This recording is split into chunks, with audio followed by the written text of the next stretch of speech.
Everyone, मैं हरिंद्र स्वागत करता हूं आपका सगुन डिफरेंस एकेडमी में। भैया फाइनली अमेरिका ने अपने हथियार भारत को बेच ही दिए। कहने का मतलब जो भारत पर हथियारों का भंडार है उसमें ज्यादा टेक्नोलॉजी वाले हथियार या तो रूस से खरीदे गए हैं या खरीदे गए हैं आपके इजराइल से। तो पिछले 4 सालों से अमेरिका भी अपने हथियार भारत को बेचने की कोशिश कर रही थी। तो जिसमें से सबसे बेस्ट हथियार था उसका ये ड्रोन। ये एक ड्रोन था जो अमेरिका पिछले 4 साल से भारत को बेचने की कोशिश कर रही थी, पर इन दिनों भारत ने मंजूरी दे दी है कि हम तुम्हारे ड्रोन खरीदेंगे। पर उसके साथ मोदी जी ने बहुत सारी टर्म कंडीशन ऐसी रख दी हैं जिनको अमेरिका ने सहमति भी दे दी है। चलो जी, मैं आपको विस्तार से इस पर जानकारी देने वाला हूं। उससे पहले जो भी भाई मेरे चैनल पर नया है मेरे चैनल को सब्सक्राइब कर लेना, साथ में बेल आइकन जरूर बजाना। चलो देखते हैं क्या बात है। मैंने कहा कि अमेरिका ने टर्म कंडीशन भी मंजूर कर ली है। वो टर्म कंडीशन है क्या, उसकी बात करते हैं। देखो, आपने एक कहानी सुनी होगी सत्यवान सावित्री की कहानी। अब आप कहोगे कि भैया सत्यवान सावित्री की कहानी क्यों बता रहे हो? भैया इसका संबंध भारत और अमेरिका से सीधा सीधा है। देखो, ये होते हैं सत्यवान, ये बहुत सत्य कहानी है। सत्यवान होते हैं और ये होती है सावित्री। सावित्री, ठीक है, हिंदी में कुछ ऐसे लिख रहा हूं। और ये होते हैं यमराज। भैया जब सत्यवान की मृत्यु हो जाती है तो यमराज इनकी आत्मा को लेने के लिए आते हैं। इतने रास्ते में आ जाती है सावित्री। सावित्री यमराज से लड़ जाती है, कहती है कि तुम मेरे पति को ले नहीं जा सकते। यमराज बड़े परेशान। भाई उस टाइम की बात है जब औरतों में ना नारी शक्ति बहुत बड़ी शक्ति हुआ करती थी। तो भैया यमराज और सावित्री के बीच में बहुत लड़ाई होती है। जब यमराज नारी शक्ति से हार जाती है तो इससे कहते हैं सावित्री से कि तुम कोई वरदान मांग लो, पर मैं तुम्हारे पति की आत्मा जरूर ले जाऊंगा। सावित्री ने कहा ठीक है, मैं एक वरदान मांग लेती हूं। सावित्री ने वरदान मांग लिया कि महाराज मुझे ऐसा वरदान दो कि मैं पुत्रवधू हो जाऊं। यमराज ने कहा पुत्रवधू हो जाऊं? उन्होंने कहा तथास्तु। अब भैया सावित्री को पुत्रवधू होने का तो आशीर्वाद मिल गया। अब यमराज फिर से उसके पति के प्राण को ले जाने लगे। सावित्री फिर खड़ी हो गई। तो यमराज कहते कि अभी तो मैंने आपको वरदान दे दिया, अब आप क्यों मुझे रोक रही हो? तो उन्होंने कहा, सावित्री ने, महाराज जब आप मेरे पति को ले जाओगे तो मैं पुत्रवती कैसे होंगी? यमराज भैया सोच में पड़ गए। माने कि मानता हूं भारत की नारियों को, क्योंकि पुत्रवतु का मतलब क्या है? देखो, पुत्र उनको पुत्र कब पैदा होगा? जब पति होगा। जब पति नहीं होगा तो पुत्र कहां से पैदा होगा? एंड में यमराज को सावित्री के सामने हार माननी पड़ी और यमराज को यमलोक कैसा जाना पड़ा? खाली हाथ जाना पड़ा। सेम कंडीशन भारत ने भी यही अमेरिका के सामने पैदा कर दी है। अमेरिका से कहा है कि हम तुम्हारे ड्रोन खरीदेंगे। अमेरिका से मोदी सरकार ने कहा है कि हम तुम्हारे ड्रोन खरीदेंगे। भाई खरीदेंगे तो है, पर पहले की तरीका से ना खरीदेंगे। पहले क्या होता था कि भैया चेक काटो, पैसा काटो, दूसरे अकाउंट में पैसा गए, वहां से माल आ गया। अब माल का आप कर रहे हो यूज। कहने का मतलब अगर पहले हम कोई हथियार या कोई चीज विदेश से खरीदते थे तो उसमें कोई मॉडिफाई नहीं कर सकते थे, उसमें कोई चेंज नहीं कर सकते थे। उसका अगर टेक्निकली फॉल्ट हो गया तो हमें वहीं उसकी रिपेयरिंग करानी पड़ती थी या वहां के इंजीनियरों को बुलाना पड़ता था। कहने का मतलब हम उस पर स्वतंत्र नहीं थे, हम उस चीज का कुछ भी नहीं कर सकते थे। पर अब भैया मोदी जी ने कह दिया कि हथियार तो खरीदेंगे पर साथ ही साथ हम टेक्नोलॉजी भी शेयर करेंगे। कहने का मतलब अब भारत क्या है? आत्मनिर्भर भारत है। क्या है? आत्मनिर्भर भारत। मैं आपसे ड्रोन खरीद रहा हूं तो उसकी टेक्नोलॉजी भी आपको मेरे साथ शेयर करनी होगी। अगर इस बात को आप एग्री हो तो मैं ड्रोन आपसे खरीदने को तैयार हूं। तो भैया अमेरिका की जो गवर्नमेंट है वहां ने उसने क्या कर दी? उसने भैया सहमति दे दी है कि हम टेक्नोलॉजी भी आपके साथ शेयर करेंगे। क्लियर है भाई? ये जो टेक्नोलॉजी शेयर करने का कॉन्सेप्ट है ये मोदी जी ने बहुत बढ़िया निकाला है।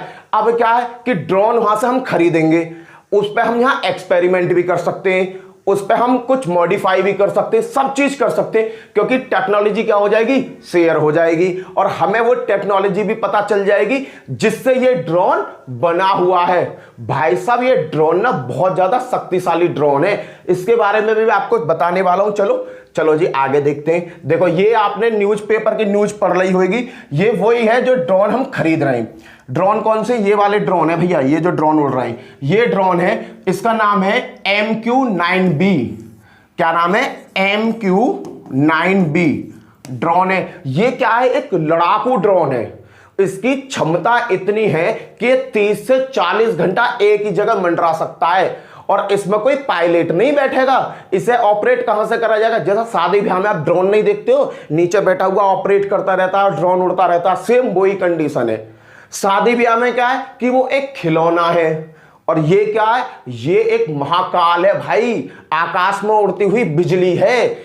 इससे ना बैठा हुआ बंदा कुछ भी कर सकता है, ये निगरानी कर सकता है। समुद्र हमारे यहां देखो, भारत का जो समुद्री सीमा बहुत बड़ी है। हम समुद्री सीमा की निगरानी कैसे करते हैं? नावों के द्वारा करते हैं। जब ये हमारे पास ड्रोन होगा तो हम समुद्री सीमा की निगरानी कहीं भी बैठ के कर लेंगे। इसकी स्पीड इतनी हाई है कि ये रडार जो होता है ना, रडार की उसमें भी नहीं आता है। इसमें 4-5 आप मिसाइल लगा सकते हो, उस मिसाइल से आप किसी का भी नाश ले सकते हो। कहने का मतलब निगरानी भी करेगा, एरिया की देखभाली भी करेगा और मौका आने पर यह युद्ध में काम भी आएगा। भारत को इस चीज की ज्यादा जरूरत है, ड्रोन की बहुत ज्यादा जरूरत है इस समय।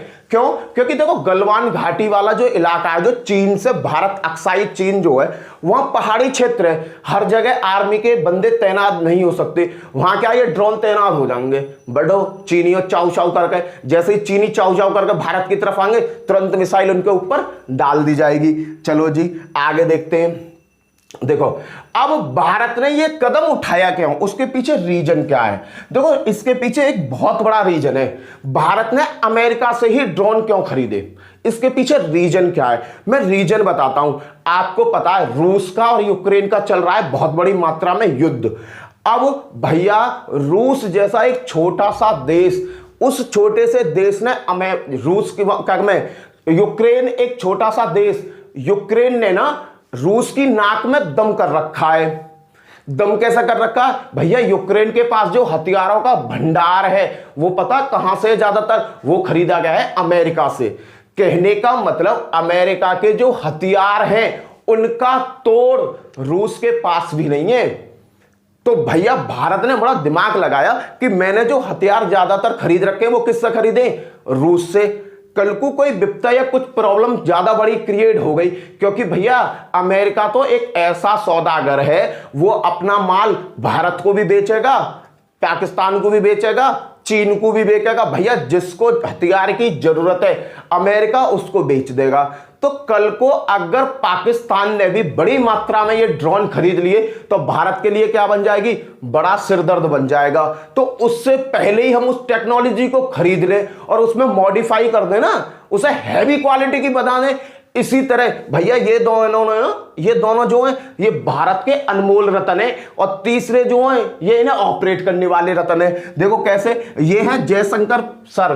जयशंकर सर के सामने अगर भारत के खिलाफ आपने कुछ भी बोला तो 2 मिनट में आपके जवान पकड़ लेंगे। और भैया अजीत डोभाल सर, भाई साहब ये पता है इनकी जो राजनीति है वो बिल्कुल ही अलग है। ये भैया देश के हित में राजनीति करते हैं। डोभाल जी ने पता है टेक्नोलॉजी शेयर करने का जो प्लान है वो डोभाल जी ने ही मोदी जी को दिया है। इन दोनों के बीच में बैठक हुई, इन्होंने कहा देखो पहले हथियार खरीदो ले आओ, उसमें कोई मॉडिफाई नहीं कर सकते, पर भैया हथियार तो खरीदेंगे। डोभाल जी ने सीधा सीधा कह दिया, अमेरिका के जो नेशनल सिक्योरिटी एडवाइजर है ना उनसे साफ साफ कह दिया कि देखो हथियार तो हम खरीदेंगे पर टेक्नोलॉजी सबसे पहले शेयर करेंगे। अगर अमेरिका टेक्नोलॉजी शेयर करने के लिए तैयार है तो हम हथियार खरीदने को तैयार है। तो अमेरिका ने सहमति दे दी कि हम टेक्नोलॉजी भी शेयर कर देंगे। उसके पीछे रीजन पता क्या है? उसके पीछे रीजन है चीन। क्या है? चीन। भैया देखो चीन रीजन क्या है, सबसे बड़ा रीजन मैं बताता हूं। चीन पे अमेरिका करना चाहता है, अपना शिकंजा कसना चाहता है, क्योंकि चीन जो है इस समय बहुत ज्यादा तरक्की कर रहा है और चीन भाई साहब आए दिन किसी ना किसी से लफड़ा करता रहता है। कहने का मतलब भाई चीन अपने आप में बहुत बड़ी शक्ति है।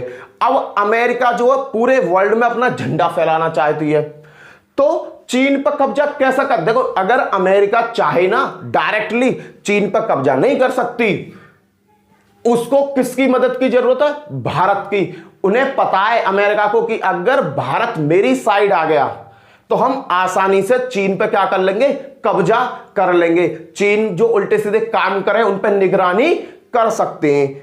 तो भाई साहब इसी वजह से उन्होंने टेक्नोलॉजी भी साझा करने की सहमति दे दी। चलो जी आगे देखते हैं ये युद्ध के सीन मैंने क्यों लगाए, रीजन बताता हूं कि भैया जो अमेरिका के हथियार हैं वो किसके पास है, यूक्रेन के पास। भाई साहब उन हथियारों ने रूस के बड़े बड़े टैंक, बड़े बड़े हथियारों को क्या कर दिया, ध्वस्त कर दिया। तो टेक्नोलॉजी के मामले में कौन हैवी हुआ, अमेरिका हैवी हो रहा इस टाइम। तो भैया अमेरिका से भी हमें क्या करना पड़ेगा, बिजनेस करना पड़ेगा, किसका, हथियारों का। देखो अभी जो मोदी जी हैं अमेरिका जाने वाले हैं, अमेरिका में प्रोग्राम है वहां जाएंगे, तो भैया वहां पर ना कई चीजों पर साइन होने। पहला नंबर ड्रोन पर काम होगा, नंबर 2 हमारा F400 एक इंजन है, मैं बताता हूं उस इंजन के बारे में। चलो आगे देखते हैं। देखो इंजन बताता हूं, जेड इंजन। सबसे बड़ी बात जो है ना वो जेड इंजन के ऊपर हो रही है। जेड इंजन के ऊपर क्यों बात हो रही है उसका मैं रीजन बताता हूं।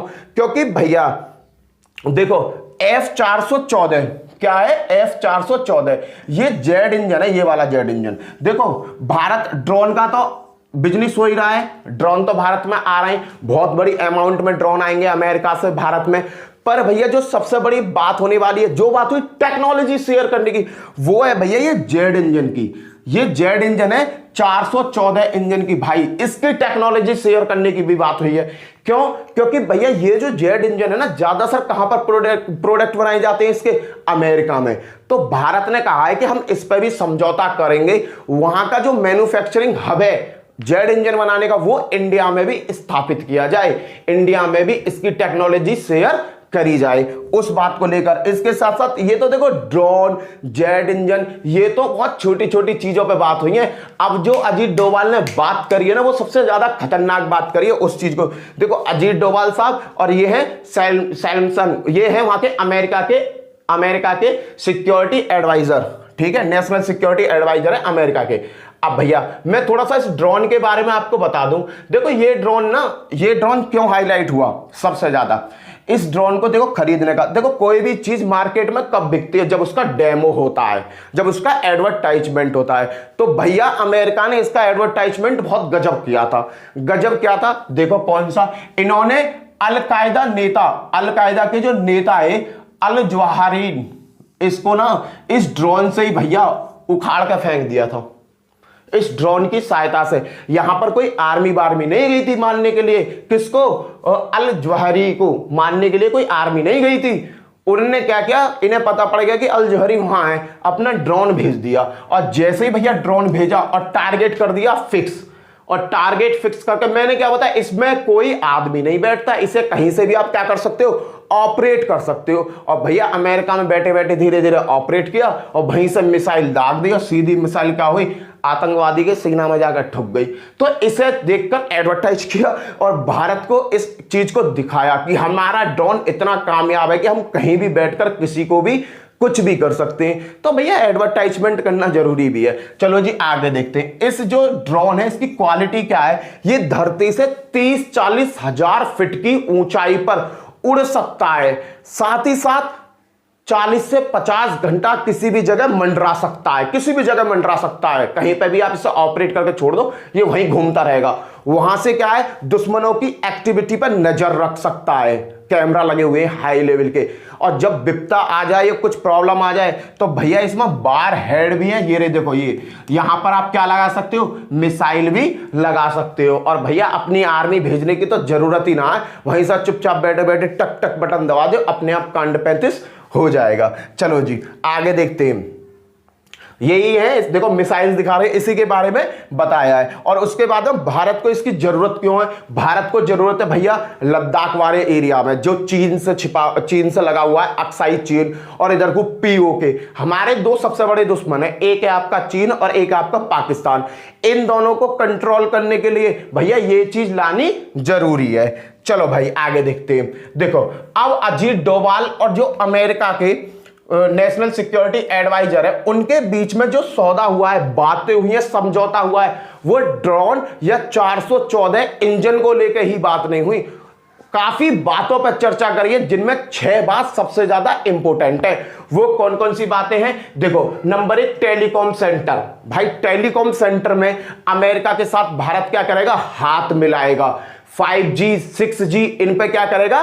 काम करेगा। जब अमेरिका की टेक्नोलॉजी और भारत की टेक्नोलॉजी आपस में मिलेंगी ना, तो एक बड़ी टेक्नोलॉजी क्रिएट हो जाएगी। उसके बाद में भैया स्पेस में देखो, हमारा जो इसरो है स्पेस में बहुत बढ़िया काम कर रहा। इंटरनेशनल में ना इसरो का नाम है, हमारे इसरो का। फिर भी हम क्या चाह रहे हैं कि अमेरिका की जो इसरो कंपनी है, वो नासा कंपनी है, उसके साथ हम मिलकर काम करें। क्लियर भाई? डिफेंस के मामले में अभी मैंने बताया, देखो डिफेंस के मामले में हथियारों की खरीदारी में भाई हम क्या कर रहे हैं? अमेरिका से अब ड्रोन खरीद रहे हैं। आने वाले टाइम में हम कुछ और भी खरीदेंगे, टेक्नोलॉजी साझा करेंगे। अब सपोज करो वहां से ड्रोन लाए हम, वो एडवांस वर्जन का ड्रोन है, उसमें हम भी तो, हमारे यहाँ के भी तो इंजीनियर कुछ ना कुछ करेंगे, वैज्ञानिक कुछ ना कुछ करेंगे, उसमें तो थोड़ा मन मॉडिफाई करेंगे। चलो जी, उसके पास में आपका एआई में भी हम काम कर रहे हैं। क्लियर है? उसके बाद आपका क्वांटम कंप्यूटर, और सबसे बड़ा जो कॉन्सेप्ट है वो है सेमीकंडक्टर। देखो चीन जो है ना, जो ज्यादा चवर चवर मचाता है चीन, उसका रीजन क्या है? क्योंकि वहां पर बनते हैं सेमीकंडक्टर, और सेमीकंडक्टर की मार्केट में ना भाई हर देश को जरूरत है। जहां भी इलेक्ट्रॉनिकल प्रोडक्ट यूज होंगे वहां पर क्या जरूरत पड़ेगी? सेमीकंडक्टर की जरूरत पड़ेगी। और सेमीकंडक्टर का जो हब माना जाता है वो कौन माना जाता है? चीन माना जाता है। क्योंकि और देशों से अगर आप सेमीकंडक्टर खरीदते हो तो वो थोड़ा महंगा पड़ता है, और चीन क्या करता है? उसे सस्ते में किसी भी देश को दे देता है। तो भैया अब जो सबसे बड़ा मेन मुद्दा है, चाहे आप मिसाइल चलाओ, चाहे रिमोट की गाड़ी चलाओ, चाहे टीवी चलाओ, चाहे कुछ भी करो, इलेक्ट्रॉनिकल कोई भी आइटम अगर आप यूज करते हो तो आपको जरूरत पड़ती है सेमीकंडक्टर की।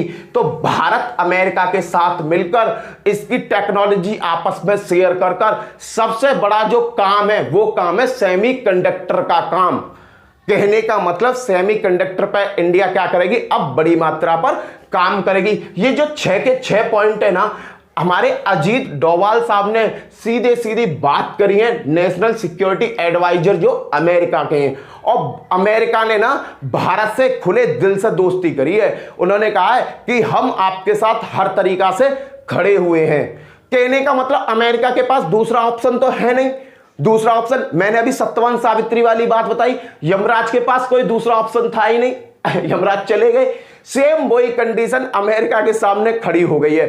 और नहीं तो भैया अभी अमेरिका को ना साफ साफ मना कर दी थी जयशंकर जी ने कि हम नाटो के मेंबर नहीं हो रहे। अगर कोई छोटा मोटा देश ये कहता ना कि हम नाटो के मेंबर नहीं हो रहे, अमेरिका उसका जीना हराम कर देता। पर इंडिया के सामने अमेरिका कुछ कह नहीं सकता। उसे पता है कि भारत क्या एक उभरता हुआ तारा है। अगर चीन को कोई रोक सकता है तो वो केवल कौन है? भारत है। तो भैया ये चीजें चल रही हैं और कुछ भी नहीं। और सबसे ज्यादा जो मेन बात है वो सेमीकंडक्टर की बात को लेकर बातें हो रही हैं। तो भैया फाइनली मैंने बताया, अमेरिका ने अपना जो माल है वो इंडिया को बेच दिया, पर इंडिया ने जो टर्म कंडीशन रखी है उनको सभी को क्या मिल गई है? अमेरिका की तरफ से